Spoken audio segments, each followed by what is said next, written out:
looking at a woman who was publicly silent for a decade. Obviously, that's changed, but only recently. It was several months ago that I gave my very first major public talk at the Forbes 30 Under 30 Summit. 1,500 brilliant people, all under the age of 30. That meant that in 1998, the oldest among the group were only 14, and the youngest just 4. I joked with them that some might only have heard of me from rap songs. Yes, I'm in rap songs. Almost 40 rap songs. But the night of my speech, a surprising thing happened. At the age of 41, I was hit on by a 27-year-old guy. I know, right? He was charming, and I was flattered, and I declined. You know what his unsuccessful pickup line was? He could make me feel 22 again.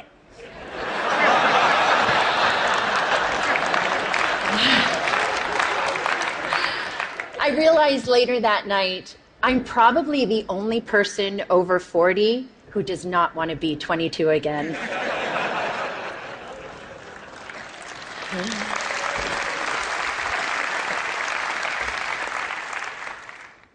At the age of 22, I fell in love with my boss. And at the age of 24, I learned the devastating consequences. Can I see a show of hands of anyone here who didn't make a mistake or do something they regretted at 22? Yep, that's what I thought. So like me, at 22, a few of you may have also taken wrong turns and fallen in love with the wrong person, maybe even your boss. Unlike me, though, your boss probably wasn't the President of the United States of America. Of course, life is full of surprises. Not a day goes by that I'm not reminded of my mistake, and I regret that mistake deeply. In 1998, after having been swept up into an improbable romance, I was then swept up into the eye of a political, legal, and media maelstrom like we had never seen before. Remember, just a few years earlier, news was consumed from just 3 places: reading a newspaper or magazine, listening to the radio, or watching television. That was it. But that wasn't my fate. Instead, this scandal was brought to you by the digital revolution. That meant we could access all the information we wanted, when we wanted it, anytime, anywhere. And when the story broke in January 1998, it broke online. It was the first time the traditional news was usurped by the internet for a major news story. A click that reverberated around the world. What that meant for me personally was that overnight, I went from being a completely private figure to a publicly humiliated one worldwide. I was patient zero of losing a personal reputation on a global scale almost instantaneously. This rush to judgment enabled by technology led to mobs of virtual stone throwers.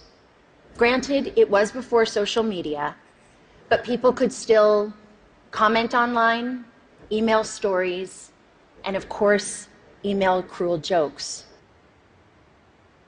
News sources plastered photos of me all over to sell newspapers, banner ads online, and to keep people tuned to the TV. Do you recall a particular image of me, say, wearing a beret? Now, I admit I made mistakes, especially wearing that beret. But the attention and judgment that I received, not the story, but that I personally received, was unprecedented. I was branded as a tramp, tart, slut, whore, bimbo, and of course, that woman. I was seen by many, but actually known by few. And I get it. It was easy to forget that that woman was dimensional, had a soul, and was once unbroken. When this happened to me 17 years ago, there was no name for it. Now we call it cyberbullying and online harassment. Today, I want to share some of my experience with you, talk about how that experience has helped shape my cultural observations, and how I hope my past experience can lead to a change that results in less suffering for others. In 1998, I lost my reputation and my dignity. I lost almost everything, and I almost lost my life. Let me paint a picture for you. It is September of 1998. I'm sitting in a windowless office room inside the office of the Independent Counsel, underneath humming fluorescent lights. I'm listening to the sound of my voice on surreptitiously taped phone calls that a supposed friend had made the year before. I'm here because I've been legally required to personally authenticate all 20 hours of taped conversation. For the past 8 months, the mysterious content of these tapes has hung like the sword of Damocles over my head. I mean, who can remember what they said a year ago? Scared and mortified, I listen. Listen as I prattle on about the flotsam and jetsam of the day. Listen as I confess my love for the president and, of course, my heartbreak. Listen to my sometimes catty, sometimes churlish, sometimes silly self being cruel, unforgiving, uncouth. Listen deeply, deeply ashamed to the worst version of myself, a self I don't even recognize. A few days later, the Starr Report is released to Congress, and all of those tapes and transcripts, those stolen words, form a part of it. That people can read the transcripts is horrific enough. But a few weeks later, the audio tapes are aired on TV and significant portions made available online. The public humiliation was excruciating. Life was almost unbearable. This was not something that happened with regularity back then in 1998. And by this, I mean the stealing of people's private words, actions, conversations, or photos, and then making them public. Public without consent, public without context, and public without compassion. Fast forward 12 years to 2010, and now social media has been born. The landscape has sadly become much more populated with instances like mine, whether or not someone actually made a mistake, and now it's for both public and private people. The consequences for some have become dire, very dire. I was on the phone with my mom in September of 2010, and we were talking about the news of a young college freshman from Rutgers University named Tyler Clementi. Sweet, sensitive, creative Tyler was secretly webcammed by his roommate while being intimate with another man. When the online world learned of this incident, the ridicule and cyberbullying ignited. A few days later, Tyler jumped from the George Washington Bridge to his death. He was 18. My mom was beside herself about what happened to Tyler and his family, and she was gutted with pain in a way that I just couldn't quite understand. And then eventually I realized she was reliving 1998, reliving a time when she sat by my bed every night. Reliving a time when she made me shower with the bathroom door open. And reliving a time when both of my parents feared that I would be humiliated to death, literally. Today, too many parents haven't had the chance to step in and rescue their loved ones. Too many have learned of their child's suffering and humiliation after it was too late. Tyler's tragic, senseless death was a turning point for me. It served to recontextualize my experiences, and I then began to look at the world of humiliation and bullying around me and see something different. In 1998, we had no way of knowing where this brave new technology called the internet would take us. Since then, it has connected people in unimaginable ways, joining lost siblings, saving lives, launching revolutions. But the darkness, cyberbullying, and slut-shaming that I experienced had mushroomed. Every day online, people, especially young people who are not developmentally equipped to handle this, are so abused and humiliated that they can't imagine living to the next day. And some, tragically, don't. And there's nothing virtual about that. Childline, a UK nonprofit that's focused on helping young people on various issues, released a staggering statistic late last year. From 2012 to 2013, there was an 87% increase in calls and emails related to cyberbullying. A meta-analysis done out of the Netherlands showed that for the first time, cyberbullying was leading to suicidal ideations more significantly than offline bullying.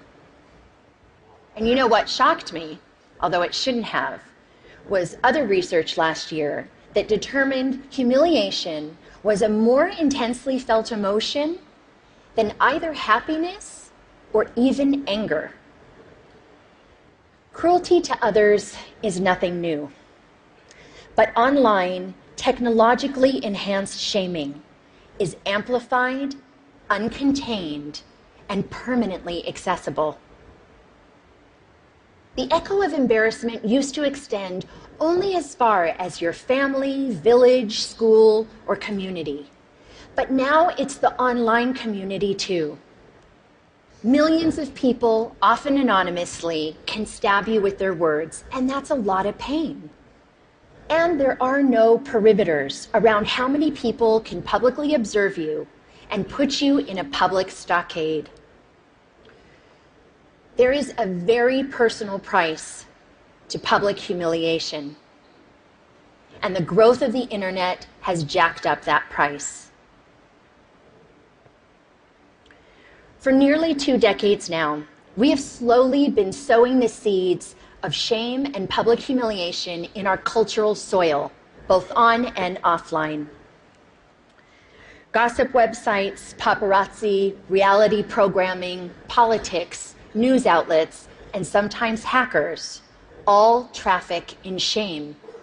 It's led to desensitization and a permissive environment online, which lends itself to trolling, invasion of privacy, and cyberbullying. This shift has created what Professor Nicholas Mills calls a culture of humiliation. Consider a few prominent examples just from the past 6 months alone.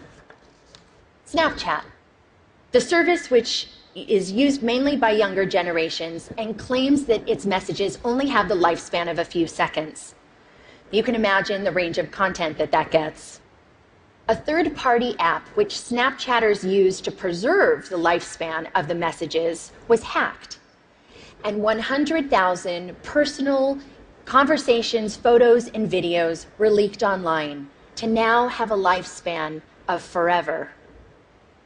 Jennifer Lawrence and several other actors had their iCloud accounts hacked and private, intimate, nude photos were plastered across the internet without their permission.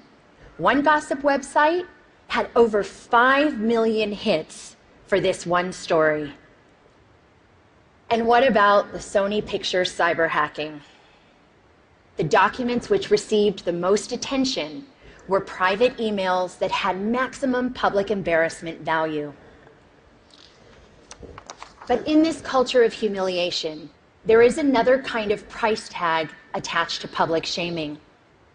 The price does not measure the cost to the victim, which Tyler and too many others, notably women, minorities, and members of the LGBTQ community have paid, but the price measures the profit of those who prey on them. This invasion of others is a raw material, efficiently and ruthlessly mined, packaged, and sold at a profit.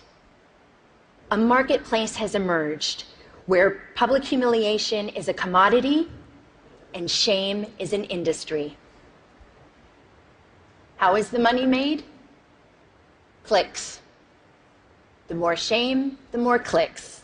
The more clicks, the more advertising dollars.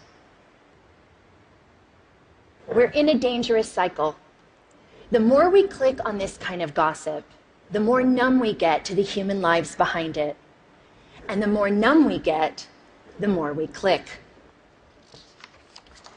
All the while, someone is making money off of the back of someone else's suffering.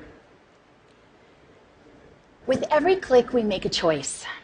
The more we saturate our culture with public shaming, the more accepted it is, the more we will see behavior like cyberbullying, trolling, some forms of hacking, and online harassment. Why? Because they all have humiliation at their cores. This behavior is a symptom of the culture we've created. Just think about it. Changing behavior begins with evolving beliefs. We've seen that to be true with racism, homophobia, and plenty of other biases today and in the past. As we've changed beliefs about same-sex marriage, more people have been offered equal freedoms. When we began valuing sustainability, more people began to recycle. So as far as our culture of humiliation goes, what we need is a cultural revolution. Public shaming as a blood sport has to stop. And it's time for an intervention on the internet and in our culture. The shift begins with something simple, but it's not easy. We need to return to a long-held value of compassion and empathy. Online, we've got a compassion deficit, an empathy crisis. Researcher Brené Brown said, and I quote, "Shame can't survive empathy. Shame cannot survive empathy." I've seen some very dark days in my life. It was the compassion and empathy from my family, friends, professionals, and sometimes even strangers that saved me. Even empathy from one person can make a difference. The theory of minority influence, proposed by social psychologist Serge Moscovici, says that even in small numbers, when there's consistency over time, change can happen. In the online world, we can foster minority influence by becoming upstanders. To become an upstander means, instead of bystander apathy, we can post a positive comment for someone or report a bullying situation. Trust me, compassionate comments help abate the negativity. We can also counteract the culture by supporting organizations that deal with these kinds of issues, like the Tyler Clementi Foundation in the US. In the UK, there's Anti-Bullying Pro, and in Australia, there's Project Rocket. We talk a lot about our right to freedom of expression, but we need to talk more about our responsibility to freedom of expression. We all want to be heard, but let's acknowledge the difference between speaking up with intention and speaking up for attention. The internet is the superhighway for the id. But online, showing empathy to others benefits us all and helps create a safer and better world. We need to communicate online with compassion, consume news with compassion, and click with compassion. Just imagine walking a mile in someone else's headline. I'd like to end on a personal note. In the past 9 months, the question I've been asked the most is why? Why now? Why was I sticking my head above the parapet? You can read between the lines in those questions, and the answer has nothing to do with politics. The top note answer was and is because it's time. Time to stop tiptoeing around my past, time to stop living a life of opprobrium, and time to take back my narrative. It's also not just about saving myself. Anyone who is suffering from shame and public humiliation needs to know one thing. You can survive it. I know it's hard. It may not be painless, quick, or easy, but you can insist on a different ending to your story. Have compassion for yourself. We all deserve compassion, and to live both online and off in a more compassionate world. Thank you for listening.